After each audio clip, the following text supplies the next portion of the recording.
Selamat datang mahasiswa baru Fakultas Hukum Universitas Atmajaya. Bersama saya di sini Dina Junita, dan saya sekarang kedatangan wakil dekan 3 nih Fakultas Hukum Universitas Atmajaya Yogyakarta yang cukup terkenal begitu ya Pak di kalangan mahasiswa.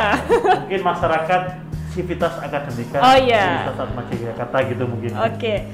Perkenalkan nih teman-teman, Bapak Hengki Widiantoro SAMH. Ya. Gitu. Oke. Wadek 3 ini bergerak di bidang kemahasiswaan, alumni dan kerjasama. Benar Pak? Baik. Kita mungkin bisa langsung saja masuk ke pembahasan. Sebenarnya saya mau bertanya nih Pak, tugas utama Bapak apa sih Pak? Oke, mungkin itu biar pemirsa ini ya, mahasiswa Atmajaya gitu ya, Fakultas Hukum, biar semangat gitu. Belum menjawab, nampaknya kita perlu yel-yel dulu Pak. Oh iya. Iya. Jadi ketika saya katakan Viva Fakultas Hukum Atmajaya, kita akan mengatakan apa? Kami bangga ada di sini. Oke, Pak. Ini viewersnya banyak sekali nih. Misalnya 1.500 ya, mungkin lebih dari itu. Iya, habis tapi ini 2.000 Pak. Lebihnya berapa gitu? Iya, baik Pak. Berdua gitu kira-kira. Iya. Coba kita mulai ya. Viva Fakultas Hukum Atmajaya Yogyakarta. Kami bangga ada di sini. Oke. Makin semangat nih Pak. Di nampaknya juga direkam tapi sambil saking semangatnya. Iya. Saking kencengnya nih. Silakan diulangi. Lupa ya Pak. Terlalu bersemangat Bapaknya nih ya. Saking semangatnya ya. Tadi saya bertanya tugas utama Bapak apa Pak sebagai Wadek 3? Oke. Yang jelas tadi saya disampaikan ya bahwa untuk wakil dekan 3 itu bidang kemahasiswaan, alumni dan kerjasama. Semuanya tidak ada yang tidak utama, kira-kira begitu. Oh ya. Jadi kalau ditanyakan tugas utamanya apa, ya tentunya bagaimana kita bisa mendampingi ya setiap kegiatan mahasiswa maupun setiap kegiatan alumni, dan sekaligus bagaimana kita mendorong supaya program kerjasama yang ada di Atmajaya ini bersama Fakultas Hukum tidak hanya sebatas pada MOU ataupun MOE ya, tapi pada implementasi dari kerjasama itu sendiri. Sehingga tugas utamanya ya 3 tadi kira-kira. Iya. Kemahasiswaan, alumni dan kerjasama. Dan kerjasama, betul sekali. Baik. Termasuk ngurusi Mbak Dina. Oh iya, saya juga mahasiswa di sini. Oh iya, saya diurus Bapak ya ternyata. Oke. Wakil dekan 3 ini ada program kerjanya nggak sih Pak? Kalau untuk program kerja tentunya ada pada dekan ya, karena kita kan secara penugasan ditunjuk oleh dekan, jadi kita membantu dekan, dalam hal ini Bu Sari ya, Bu Sari. Di dalam bagaimana tadi sudah sampaikan ya, terkait dengan di bidang kemahasiswaan alumni dan kerjasama itu. Baik. Lalu Pak, di Fakultas Hukum ini kan kita nggak cuma ngembangin tentang soft skill dan hard skill begitu ya Pak, bisa lebih dari itu. Saya dengar-dengar di wajah ini ada yang namanya SPAMA ya Pak. Itu bisa dijelaskan mungkin Pak, apa itu SPAMA? Mungkin ada yang tanya toh, SPAMA itu makanan jenis apa? Cara bahannya dari apa gitu ya? Mungkin bisa kita nikmati di kantin mungkin. Iya, betul sekali. Supaya ini clear and clean ya. Karena teman-teman itu banyak yang mengeluhkan kira-kira. Tapi sebenarnya ini merupakan sebuah sistem ya sebenarnya. Saya sebutkan. Jadi SPAMA itu merupakan sistem partisipasi aktif mahasiswa Atmajaya. Jadi di dalam SPAMA itu ada beberapa bidang ya, kegiatan yang oleh mahasiswa harus dilengkapi dan dipenuhi selama studi di Universitas Atmajaya Jakarta atau di Fakultas Hukum Universitas Atmajaya Jakarta. Yang pertama adalah terkait dengan bidang keatmajayaan. Mungkin Mbak Dina sudah ikut ya. Sudah. Apa saja yang ada di keatmajayaan? Tentunya inisiasi kan gitu ya. Sama LDPKM. Tahu singkatannya LDPKM apa? Latihan dasar kepemimpinan. Latihan dasar pengembangan kepribadian mahasiswa. Iya. Salah satu dapat 9 ya. Jadi itu yang menjadi singkatan dari LDPKM. Lalu kemudian yang kedua itu adalah penalaran. Penalaran itu berkaitan dengan kegiatan yang sifatnya penalaran ya. Bisa mengikuti seminar, kemudian mengikuti lomba, UPOT ya misalnya, kajian peradilan semu. Kemudian mengikuti lomba-lomba esai, lomba-lomba debat begitu ya. dan kegiatan lain yang sifatnya menunjang bidang penalaran. Kalau dari total poinnya yang dikumpulkan, kalau yang keadmansaan tadi kan 25 ya, jadi inisiasi 15, SDPKM 10. Terus kalau yang penalaran 12 satuan aktivitas itu minimal. Bisa lebih dari 12 boleh, 100 atau 200 boleh. Aktif jadi sekali ya paham mahasiswanya. Lalu bidang yang ketiga adalah minat bakat. Itu yang dibutuhkan 8 satuan aktivitas. Itu seperti kalau kalian misalnya mencintai, bukan mencintai pasar ya, tetapi mencintai olahraga kira-kira begitu. Jadi misalnya suka basket, suka futsal, kemudian suka tari ataupun kegiatan lain yang dalam konteks bidang minat bakat itu bisa dilakukan gitu. Itu dibutuhkan poinnya sebesar 8 kalau untuk yang minat bakat itu. Lalu kemudian untuk pengabdian masyarakat itu bisa kegiatan yang notabene kita bagaimana tidak lagi menjadi kampus yang hanya berbicara menara gading saja gitu. Tapi bagaimana kita bisa memberikan sumbangsih dari segi pengetahuan kita, dari segi tenaga kita untuk membantu sesama di masyarakat di sekitar Fakultas Hukum Atmaja maupun di Indonesia ini. Itu dibutuhkan 6 satuan aktivitas minimal. Lalu kemudian yang terakhir organisasi atau kepemimpinan. Kan banyak nih di sini ya. Organisasi kepemimpinan kan, ada BEM, BPM, ada DASE, kemudian ada Badan Semi Otonom, ada organisasi kemasaan lainnya, baik di level fakultas, misalnya di bidang pengenalan itu ada sahabat, kemudian ada Risprah Veritatis, kemudian ada KDRM, kemudian ada beberapa lembaga lainnya, misalnya LBM kan gitu ya, lalu ada organisasi mahasiswa di bidang olahraga, misalnya futsal, basket, lalu ada organisasi mahasiswa di bidang seni budaya, beberapa organisasi yang notabene dia berbasis pada kedaerahan kan banyak sekali ya. Ada Permaba, kemudian ada Mahatma GPS ya, terus kemudian ada Smith, kemudian ada apa lagi? Masih kan ya kira-kira? Duh, saya kurang. Itu apa? Lalu ada Imani ya, Tanzania itu, dan beberapa organisasi kemasyarakatan lain, Komapa dan sebagainya, banyak sekali. Baik. Berarti masih lanjut tentang SPAMA tadi ya Pak. Ini bentuknya sertif kah Pak? Jadi SPAMA maksudnya apa ya? Bentuk dari SPAMA yang kita kumpulkan ini? Oh, bukti mungkin ya? Iya, bukti pendukung ya itu. Jadi itu buktinya dalam bentuk sertifikat. Ingat ya, sertifikat kegiatan bukan sertifikat tanah. Nanti kalau kalian bingung itu dari sertifikat tanah orang tuanya dimasukkan di SPAMA. Bilang ini pengabdian saya kepada orang tua saya Pak.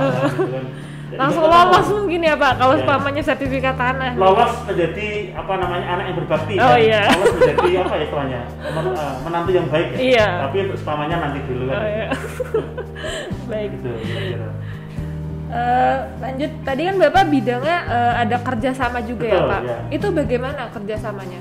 Kalau kerjasama kita karena tadi mungkin sudah dikupas tuntas ya, termasuk kemarin podcast sebelumnya dengan Pak Triana selaku warga dengan 1 dan Ibu Puspani Jas Panglipur Jati selaku Kaprodi 1 yang mana dalam kerjasama untuk saat ini tentunya sama dengan yang kemarin ya, tapi sustainability programnya jelas ya, terkait dengan jadi ada kerjasama yang khusus untuk baik dalam negeri maupun luar ya, itu khusus untuk mendukung program Merdeka Belajar Kampus Merdeka dalam rangka kurikulum KKNI, Program Based Education MDKM itu sendiri. Jadi kita kerjasama, kita mungkin bisa bedakan ya. Jadi kerjasama dalam negeri itu dengan industri, dengan beberapa perusahaan begitu ya. Kalau kita dengan Jakarta Stability International, kemudian kita juga kerjasama dengan kemarin sempat melakukan kegiatan ya di tahun sebelumnya dengan Gramedia.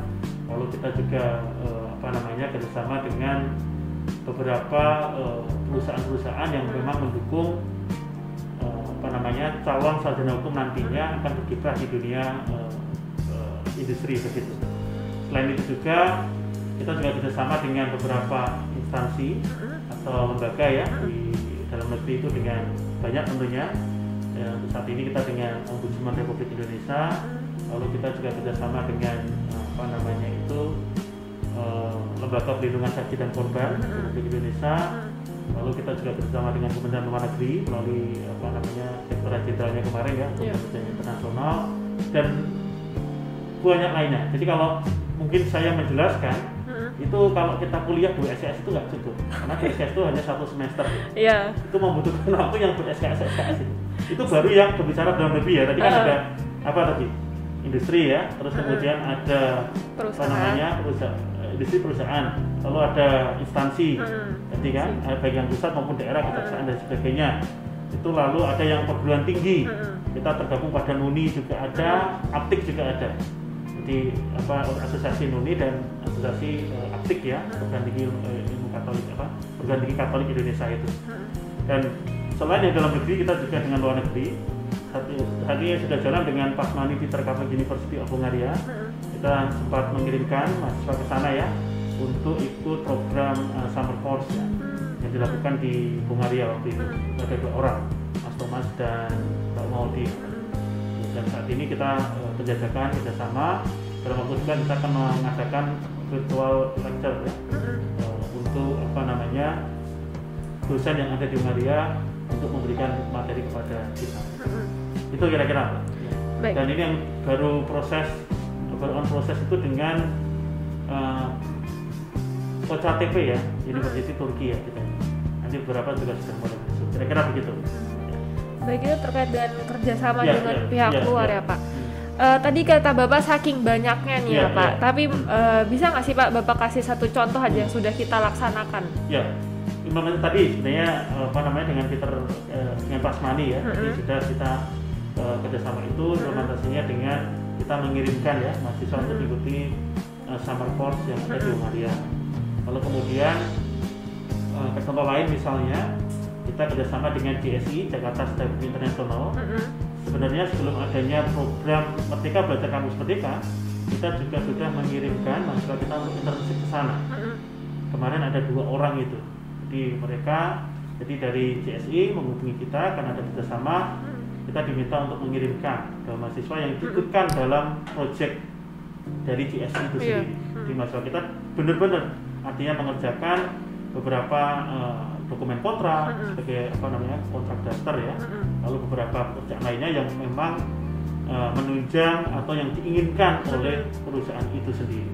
Dan di beberapa instansi lain kita juga sudah ada yang magang di sana, di beberapa kementerian dan di beberapa instansi lembaga, termasuk magang kalau di tingkat regional kita juga di Kejaksaan Tinggi, kemudian di Pengadilan Negeri Yogyakarta kita juga sudah sering, bahkan kita juga di dalam proses ini kita juga meminta dari beberapa instansi tadi untuk menjadi pembimbing di dalam kompetisi-kompetisi yang kita ikuti. Kira-kira begitu Mbak. Oke. Ya. Jadi teman-teman mahasiswa baru nih, jadi tidak perlu khawatir begitu ya Pak, untuk bahkan Eva saja kerjasama dengan pihak luar tuh banyak gitu ya. Sebenarnya tidak hanya untuk mahasiswa baru. Mungkin kalau perlu diceritakan itu, dijelaskan secara komprehensif ya Pak, gitu. Bagi semua calon mahasiswa baru mungkin ya. Jadi yang masih SMP ataupun SMA tidak usah ragu tentunya. Karena ini merupakan best choice ya, pilihan terbaik Anda untuk mengukir masa depan. Asik. Karena katanya orang lulusan Fakultas Hukum itu merupakan menantu idaman. Semoga saya juga jadi menantu idaman ya Pak. Pasti. Mungkin tinggal dicari ya. Baik. Oke, siap. Terus terkait alumni Pak nih Pak. Ya, alumni. Itu bagaimana ya Pak? Maksudnya kita masih cara untuk kita tetap berhubungan dengan mereka begitu, atau ada keuntungan? Hubungan yang baik ya dengan dengan alumni itu ya. Sebenarnya kalau dilihat ya dari alumni kita itu kiprahnya itu tidak diragukan lagi. Ini seperti yang saya contohkan misalnya di sini ada alumni yang dia mantan kepala Kejaksaan Tinggi ya di Nusa Tenggara Barat, ada lalu di DKI Jakarta. Di sini ada Pak Arif ya, itu sekarang kemarin beliau sebagai kepala Kejaksaan Tinggi NTB, sekarang menjadi Direktur Intelijen, gitu ya. Politik Pertahanan dan Keamanan Jamintel Jaksa Agung Muda Intelijen Kejaksaan Agung Republik Indonesia. Lalu kemudian ada juga yang menjadi hakim tinggi di pengadilan tinggi kan, ya, itu Pak Dr. Binsar Gultom. Itu yang kemarin hakimnya, salah satu hakim anggotanya Jessica itu alumni kita. Lalu kemudian ada juga yang menjadi kabak ya, ini kombes polisi ya, sebagai polisi di kabak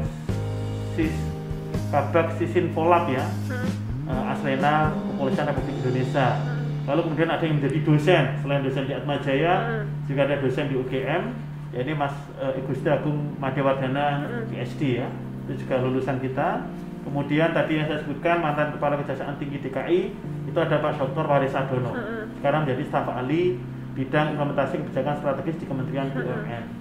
Lalu ada juga Bu Elvina Lubis, dia sebagai Vice President ya, ini juga di Legal Corporate PT Excel Axiata. Lalu kemudian ada Pak Joni Ginting yang menjabat sebagai Direktur Jenderal Imigrasi.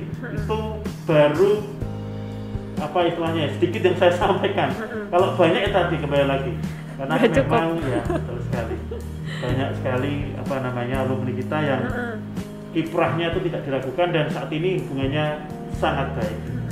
Kita juga ada wadahnya melalui Kamajaya ya, keluarga alumni mahasiswa apa namanya, keluarga alumni Universitas Atmajaya Jakarta. Lalu kemudian kita juga ada ikatan alumni Fakultas Hukum Universitas Atmajaya Jakarta. Itu sih ya. Berarti Fakultas Hukum Universitas Atmajaya ini udah tidak meragukan lagi ya Pak? Tidak diragukan lagi. Iya, karena bisa dilihat dari yang tadi Bapak sebut tuh sudah mencetak banyak sekali orang-orang hebat begitu ya Pak. Bahkan ada yang menjadi pemimpin gitu. Baik. Lalu kemudian Pak, berbicara tentang beasiswa Pak. Ya. Apakah di FH ini juga ada menyediakan beasiswa begitu? Kalau untuk beasiswa kita apa namanya, tentunya ada ya, selain beasiswa yang apa namanya diberikan oleh pemerintah melalui bidik misi dan sebagainya.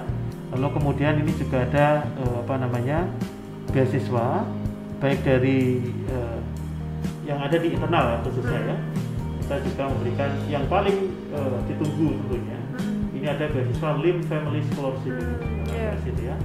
Yang mana beasiswa itu syarat utama tentunya itu mahasiswa diminta untuk apa namanya, atau mahasiswa diminta untuk memberikan sumbangsih pengabdiannya kepada masyarakat itu syarat utamanya. Jadi dia harus memiliki pengalaman, memiliki program di bidang pengabdian masyarakat yang tentunya untuk memberikan kemanfaatan bagi bersama. Itu kuncinya yang di LIM Family Scholarship. Dan itu pun kalau dari segi jumlahnya tidak akan saya sampaikan, karena memang itu yang sangat ditunggu. Ada tuition fee-nya free ya, jadi kalau di Atmajaya sudah gratis plus dapat living cost gitu. Itu yang menarik di dalam beasiswa LIM Family Scholarship yang itu berasal dari salah satu founders kita, yakni Pak Lim Josid. Dia salah satu pendiri ya, yang saya tidak bisa mengatakan apapun pada dalam konteks Pak Lim Josid ya, karena memang orang hebat lah beliau. Jadi sampai dalam hal ini ya, dia mengisikan ya, yang bisa diberikan kepada mahasiswa. Selain itu juga Kamajaya atau keluarga alumni tadi ya, Atmajaya Jakarta, itu juga ada Kamajaya Scholarship namanya, itu juga sama untuk memberikan bantuan biaya pendidikan kepada mahasiswa yang betul-betul lolos seleksi itu. Kita juga ada beasiswa tetap ya, yang rutin dilakukan. Lalu kemudian di dalam kondisi apa namanya pandemi saat ini, kondisi pandemi, kita juga apa namanya yang semester sebelumnya kita ada subsidi ya untuk potongan SPP ya 2 semester ini. Nah, tentunya kita akan menunggu kebijakan untuk semester selanjutnya. Kira-kira begitu.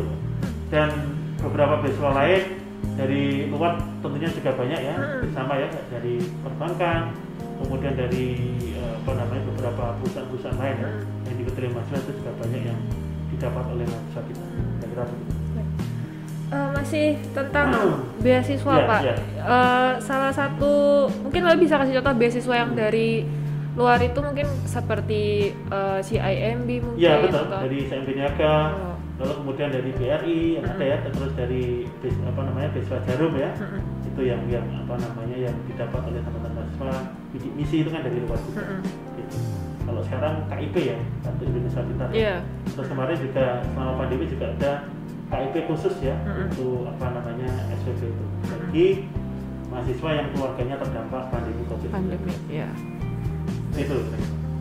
Berarti mungkin teman-teman mahasiswa baru nih Fakultas Hukum ini benar-benar udah tidak salah pilih gitu ya Pak untuk memilih masuk di sini karena wow banyak sekali gitu Pak segala keuntungannya saat masuk di sini begitu.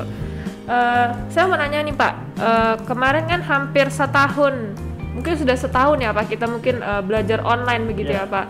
Tapi kan tidak menutup kemungkinan untuk kita tetap beraktivitas gitu ya Pak. 1 tahun terakhir ini ada nggak sih Pak prestasi dari Fakultas Hukum ini? Kalau Mbak Dina menanyakan prestasi, itu prestasi yang di level apa? Terus kemudian di bidang apa itu? Karena jujur saya itu kalau mau menyampaikan itu saking banyaknya ini. Banyak banget. Data saja di sini ya. Nggak mungkin saya terlihat ya. Ini data tahun 2019 aja yang masuk ya. Di tempat saya itu banyak. Ini ada sekitar 23 ya. Ini baru di 2019 tapi belum semua ya. Belum lagi saya campur yang di tahun 2020 ya. Kira-kira sangat banyak sekali. Ini mau disampaikan yang tahun 2019, 20 atau 2021? 19 aja deh Pak. Kalau 2019 di sini bisa sudah membagi ya. Sebenarnya kalau ini bisa ditayangkan itu kan menarik ya. Jadi ada level-levelnya ya. Ini bukan level dalam konteks level Maici bukan ya. Nanti level pedas, level sedang itu bukan. Jadi levelnya di sini ada level internasional. Ini dalam bidang minat bakat ada kejuaraan terbuka. Jadi WATA Open Intercontinental ya, taekwondo ya di sini ya. Ya.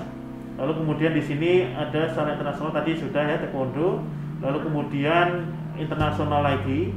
Di sini ada mahasiswa ya atas nama Alif Rasendria Jawari juga memenangkan apa namanya gold medal untuk kategori penyanyi pop terbaik ya. Oh iya.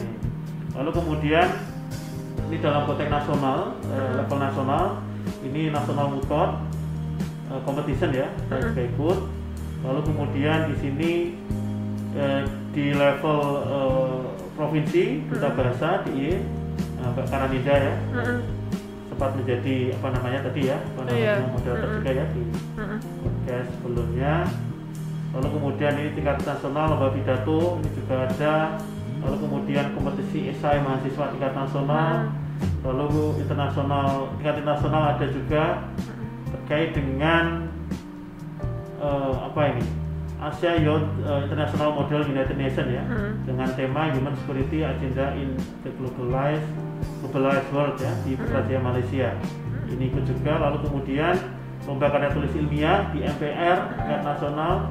Kemudian kompetisi basket tidak dilakukan lagi, kita sering juara juga ini tingkat nasional kita juga juara. Lalu kemudian kompetisi karya tulis ilmiah tingkat nasional MPR ya, kita kemarin juga juara. Kemudian lomba pidato virtual, kemudian lomba esai formasi di Unram, kita juga dapat juara. Kemudian kompetisi paduan suara virtual juga, lomba menulis, kemudian forum mahasiswa. Ini kita juga apa namanya mendapatkan penghargaan untuk itu. Jadi lengkap sebenarnya dari segi penalaran. Tadi ada lomba esai, kemudian lomba peradilan semu, kemudian apa namanya lomba internasional yang diikuti oleh teman-teman Atmajaya International Society. Kita juga pernah mendapatkan Spirit of the Sub itu. Itu merupakan apa istilahnya penghargaan yang bergengsi juga ya di dalam apa namanya perhelatan akbar Philip Desam itu sendiri. Itu kira-kira jadi lengkap ya penalaran, minat bakat tadi basket, futsal, kemudian bidang seni budaya kita juga mendapatkan penghargaan tadi di bidang tarik suara, kira-kira begitu. Itu komplit kalau misalnya ini ya. Prestasi itu ada yang ini enggak Pak? Ada yang didapatkan pada saat online ini? Pada saat pandemi? Iya. Ya, ada. Jadi pada saat pandemi tadi yang tak sampaikan ya, ini Mas Alif itu yang sangat aktif ya di dalam apa namanya masa pandemi saat ini. Dia mengikuti beberapa kegiatan dan puji Tuhan dia menjadi yang terbaik ya tentunya. Ini kalau di data yang ada di tempat saya di sini, nah, ini dia berhasil menjuarai ya. Ini coba ini agak sedikit jaringannya kurang bagus ini. Nah, jadi di sini dia menjuarai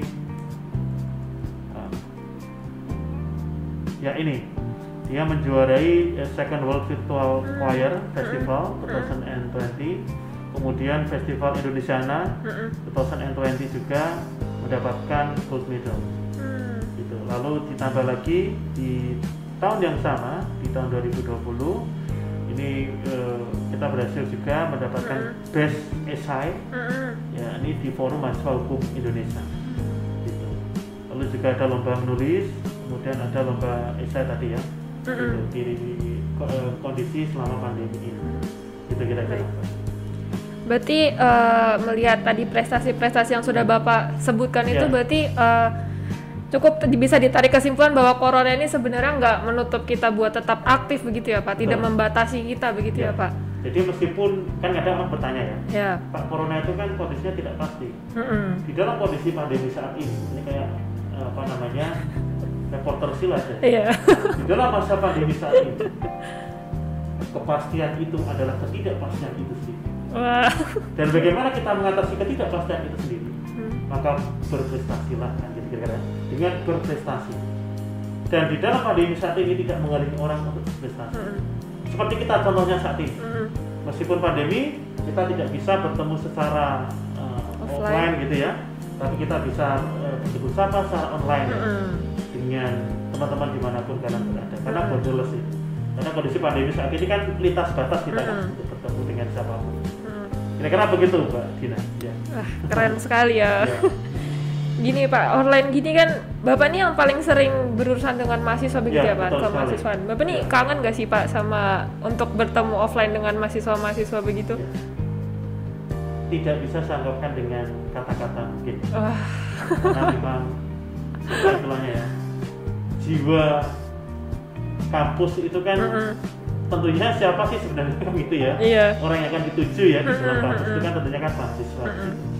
Jadi kalau tidak bisa ketemu offline itu ya rasanya sedih. Khususnya bagi teman-teman angkatan 2020 ya.